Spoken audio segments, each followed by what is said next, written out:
Look, I've played almost every major MMO out there. We're talking World of Warcraft, Final Fantasy, New World, Guild Wars 2, you name it. They each have something cool to offer, something shiny, even sometimes something new. But no matter what, I always go back to ESO. That's why I'm going to break down why ESO keeps pulling me back in one of the underrated MMOs for long-term players just like me. It's not like me to do a positive video, and for once I'm going to break it down. With so many flops in MMO recent memories, and with Dune, another MMO set to launch very soon, I want to discuss why I keep coming back to ESO and why maybe you should too. Before we continue with our video, I wanted to tell you about our friends at Eldorado.gg. Tired of grinding for hours just to fall behind in your favorite game? Check out Eldorado.gg, the ultimate online marketplace for gamers with over 200 games supported. We're talking accounts, currency, and boost. Enjoy instant delivery, cheapest currency rates, and a free account, a warranty on every order. All transactions are protected by Eldorado Trade Shield, so you can buy and sell with confidence. I'm partnering with Eldorado to bring you a discount. Use code DELTIA at checkout to save even more on top of these already amazing savings, or check my link in the description below. Thousands of gamers trust Eldorado with glowing reviews on Trustpilot, with verified sellers who actually deliver, secure, fast, and totally hassle-free. So skip the grind. Visit Eldorado.gg, use code DELTIA, and start dominating today.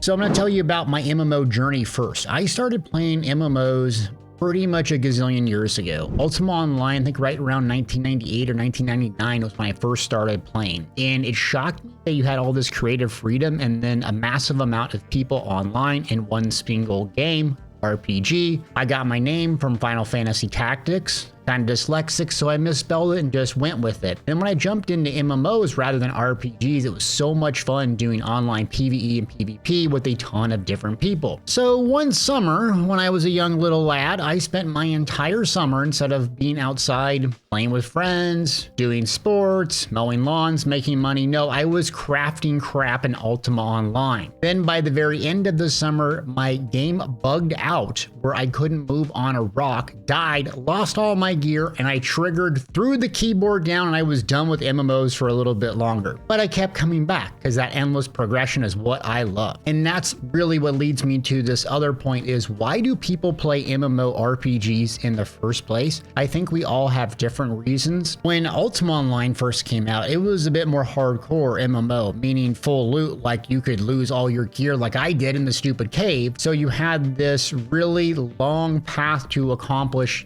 getting gear. You could get a house and you could lose it by another ganker or some idiot other player, but you had other players in the world, and that's what made it really good. Also, why I like MMORPGs versus just RPGs is there's constant progression. If we look at Baldur's Gate 3, that game has been going on doing constant updates, but we think, knock on wood, patch 8 will be the very last patch for the game, with mod creators being able to extend the life of the game for a very long time. But outside of that, live service MMORPGs go for years, if not decades, like World of Warcraft. So you're always going to have something to do, accomplish, and progress. That's what I find myself playing almost every MMORPG or RPG doing. I want to get in, I want to get powerful, I want to nuke stuff and kill stuff. And also you have socializing. So nothing beats this, clearing content with other friends. And I'm more of a PvP player, you know, kind of like wanting to dominate other people and prove how great I am, which I'm not that great. But something about being in a contest with another individual or team is just really fun for me. Even if I'm not the best, I just want to see where I hang and where I stand as a group or individual. A lot of people love it for PvE, you know, fighting against NPCs rather than individual players. And that's real MMORPG shine. But it got to have some PvP so we can socialize, talk trash in Discord, and have a good time. And then it has to have a fun environment / lore. So Elder Scrolls Online is unique in this, that it had a gazillion hours of written material to draw from, and it didn't have to start fresh. So it had a lot to explore and expand on, and the world of Tamriel is huge, and ESO in particular has expanded dramatically. So it had a huge advantage over other MMOs, and ESO checks all three boxes for me. And where I'm at in my current life is kind of a solo introvert at heart, so I want MMORPG light, meaning I don't want Throne and Liberty, and I don't want New World, where it really forces you and requires you to log in and play with guilds constantly to get the best and or be even able to compete in PvP. I want to log in, queue up when it's convenient for me, maybe play for 30 minutes and set it down. I don't want to go to a specific server and spend 18 hours grinding just to kill everyone on that server and have them leave to prove how great I am at PvP and be forced to relog into another server and do it all over again. Convenience, where I got my multiplayer when I want it, but my solo when I want it. And ESO checks that box huge for me. Another reason I love about Elder Scrolls Online is the combat and action-packed gameplay. So the MMO I was playing previous to this was Star Wars: The Old Republic. In fact, that's where I started my YouTube channel, and I absolutely loved it. I was completely hooked on it. But it really had the old kind of archaic, in my opinion, tab target, very long cooldowns like Final Fantasy and World of Warcraft. It just wasn't quick and snappy. Now, there is a lot of complexity and there is a lot of gameplay mechanics with that particular combat. What I found people mainly doing was setting up macros where they would click one button and then a long sequence of buttons would click and or repeat. And really they were just moving their characters and not using their brain. Use your brain. In ESO, you do have to use your brain. What I liked is you could heal yourself no matter what role you were. It wasn't just healers could heal, everyone could do it. So it goes back to that solo friendly, solo introvert. I can depend on myself. I don't have to log in, beg someone to come heal because it's boring to watch me kill everything while you're healing me. I can do it myself with the bar swapping, the healing, the blocking, the dodging. And when the game first launched, and not so much now, you could 1vx, meaning you could take out a lot of people outnumbered, and it felt cool to be able to do that in a small PvP environment. And same thing with trials. Some of the trials players were so good at the game, they could nuke and get the hard modes done, have all the flashy mounts to celebrate their greatness in an MMORPG. And there's tons of solo content like world bosses, but also solo arenas, Veteran Maelstrom and Vatashran Hollows. And those are really good to test out how your build functioned when you didn't have a pocket heal, when you had a resource sustain on your own, and you had to block, dodge, manage all of those resources.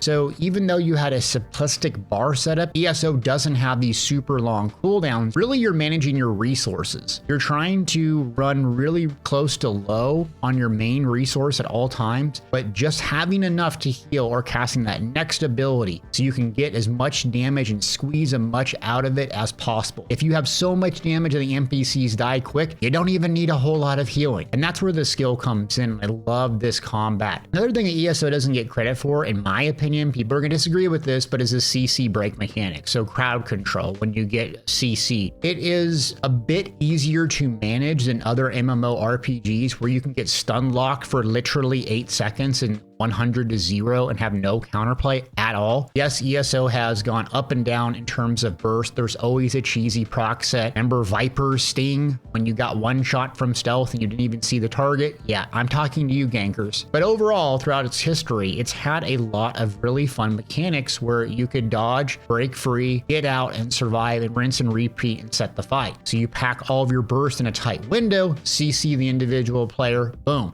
If their reaction time is good enough or they can anticipate it, they can escape and survive. Tons and tons of good stuff here. Next up is build freedom and self-reliance. I've talked about self-reliance a lot, meaning I want to be able to heal myself. But when it comes to build freedom, they're adding the subclassing feature, which I originally thought was kind of stupid. After playing it, I really do like it. So the game over time has been more hybridized, meaning you can go into one stat, either stamina or magic, and still use spells and or abilities from the other stat pool, and it scales effectively over whatever your max stat is. All that to say is it doesn't care if you're casting a magic or stamina ability, it's going to be as powerful as your highest stat. So this gives you a ton of freedom in what skills and or abilities you want to use on both bars. Now there always is a min-max, meaning most of the top players have found the mathematical best way to play and almost everyone's bar looks the same. Coming up with subclassing, adding to this, it will pretty much do the exact same thing. You're going to have one or two skill lines everyone runs as a DPS,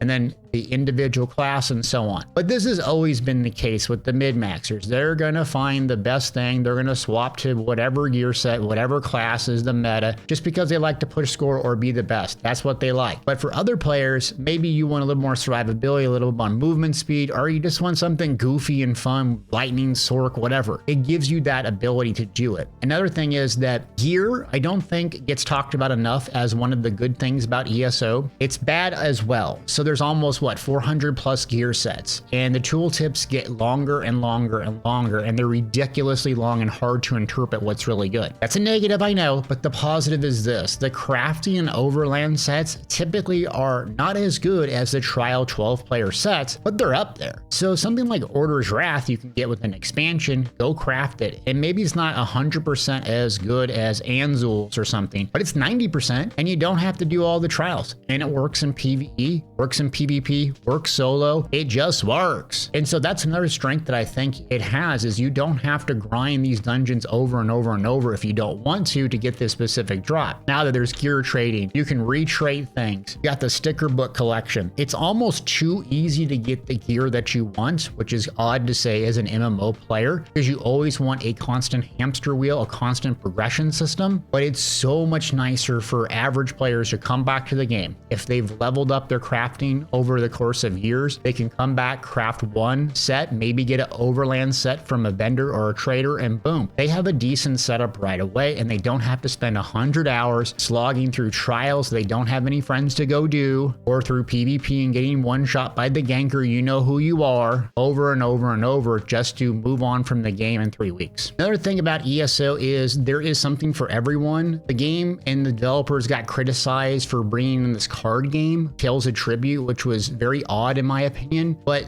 they have so many systems and so many things to do. Some people entirely play that card game. That's their fun. Some people level companions and play that and do stories. Others do housing. Others do PvP and dueling. Others do hardcore trials. But I think the average 90% of the player base is mainly solo. They run around, they queue up for content, complete it, get their Sky Sword, get their lore books, go fart around in the zone, complete the new expansion, move on, and come back. And ESO is very easy to come back to, especially lately. It seems like the past 3 years, this is a pro and a con. Not much has changed in the environment. So you can come back after a year or two and not have to regrind every piece of gear to be halfway decent. Yes, you'll probably have to grind out a mythic and antiquity. Yes, you'll have to maybe replace your 5-piece set, but that's only if you want to be meta on top of the heap in terms of DPS. If you just want to be 90% of that, you can craft that Order's Wrath gear and be just fine. So it rewards you for putting your time in. That's the main strength of ESO in my opinion. It values your time. So if I go play like other MMORPGs and I was playing the closed beta, closed testing in Dune, I found myself spending 90% of my time doing things I don't want to do. So I'd have to harvest and gather and build. I don't want to do any of that stuff. I just want to shoot guns and kill stuff. That's really all I want to do, seriously. Maybe I'm a psychopath. But ESO will spend a lot of your time doing the things you want to do. You will have to level up crafting, you will have to go gather materials, you will have to grind some dungeons and other things. But then once you get to a certain level, the game opens up, allowing you to do what you want to do. If you want to tinker around with housing, do PvP, you can. It's great. And what I've said before, and I'll say it again, is ESO's community is one of the best. They have a lot of good guilds. Public zone chat may be toxic, so be careful of that. But people are generally welcoming, helpful, and chill. Overall, I think the people that remain in the game are solo players, they're PvEers, and you have your toxic scumbag PvEer once in a while, but it's the 5% of that. You have 95% of the people that just want to fart around, experience Elder Scrolls, do the new dungeons, new stories, get the gear, and help each other. I will say there is a difference between being on the PC or console version of ESO. It seems like the PC players are very solo. They're almost adverse to grouping up, and getting a queue to pop sometimes can be difficult. Where you get on consoles and everyone's in zone chat, voice chat, trying to group up, trying to get stuff done, and it's a lot more easy to pick up a group. So that's kind of an odd thing, but